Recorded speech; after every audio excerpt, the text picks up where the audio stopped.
Majjhima Nikaya. Middle-length discourses. Translated by Bhikkhu Bodhi.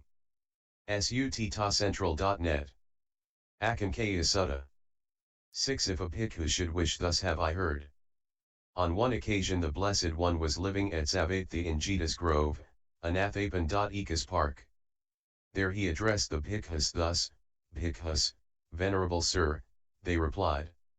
The Blessed One said this: Bhikkhus, dwell possessed of virtue, possessed of the Patimokkha, restrained with the restraint of the Patimokkha, perfect in conduct and resort, and seeing fear in the slightest fault, trained by undertaking the training precepts.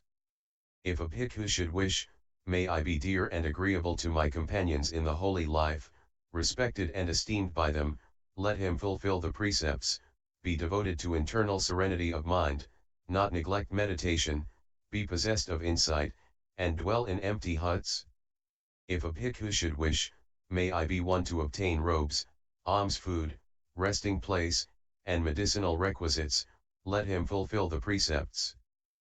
If a bhikkhu should wish, may the services of those whose robes, almsfood, resting place, and medicinal requisites I use bring them great fruit and benefit, let him fulfill the precepts. If a bhikkhu should wish, when my kinsmen and relatives who have passed away and died remember me with confidence in their minds, may that bring them great fruit and great benefit, let him fulfill the precepts. If a bhikkhu should wish, may I become a conqueror of discontent and delight, and may discontent not conquer me, may I abide transcending discontent whenever it arises, let him fulfill the precepts. If a bhikkhu should wish, may I become a conqueror of fear and dread, and may fear and dread not conquer me, may I abide transcending fear and dread whenever they arise, let him fulfill the precepts. If a bhikkhu should wish, may I become one to obtain at will, without trouble or difficulty, the four jhanas that constitute the higher mind and provide a pleasant abiding here and now, let him fulfill the precepts. If a bhikkhu should wish, may I contact with the body and abide in those liberations that are peaceful and immaterial, transcending forms, let him fulfill the precepts. If a bhikkhu should wish, may I, with the destruction of three fetters, become a restrained, no longer subject to perdition, bound for deliverance, headed for enlightenment, let him fulfill the precepts. If a bhikkhu should wish, may I, with the destruction of three fetters and with the attenuation of lust, hate, and delusion, become a once returner, returning once to this world to make an end of suffering, let him fulfill the precepts. If a bhikkhu should wish, may I, with the destruction of the five lower fetters, become due to reappear spontaneously in the pure abodes and there attain final nibbana, without ever returning from that world, let him fulfill the precepts. If a bhikkhu should wish, may I wield the various kinds of supernormal power, having been one, may I become many, having been many, may I become one, may I appear and vanish, may I go unhindered through a wall, through an enclosure, through a mountain as though through space, may I dive in and out of the earth as though it were water, may I walk on water without sinking as though it were earth, seated cross-legged, may I travel in space like a bird, with my hand may I touch and stroke the moon and sun so powerful and mighty, may I wield bodily mastery, even as far as the Brahma world, let him fulfill the precepts. If a bhikkhu should wish, may I, with the divine ear element, which is purified and surpasses the human, hear both kinds of sounds.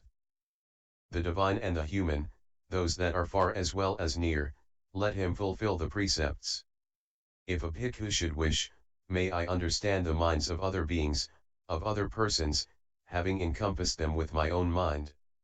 May I understand a mind affected by lust as affected by lust and a mind unaffected by lust as unaffected by lust, may I understand a mind affected by hate as affected by hate and a mind unaffected by hate as unaffected by hate, may I understand a mind affected by delusion as affected by delusion and a mind unaffected by delusion as unaffected by delusion, may I understand a contracted mind as contracted and a distracted mind as distracted, may I understand an exalted mind as exalted and an unexalted mind as unexalted, may I understand a surpassed mind as surpassed and an unsurpassed mind as unsurpassed, may I understand a concentrated mind as concentrated and an unconcentrated mind as unconcentrated, may I understand a liberated mind as liberated and an unliberated mind as unliberated, let him fulfill the precepts.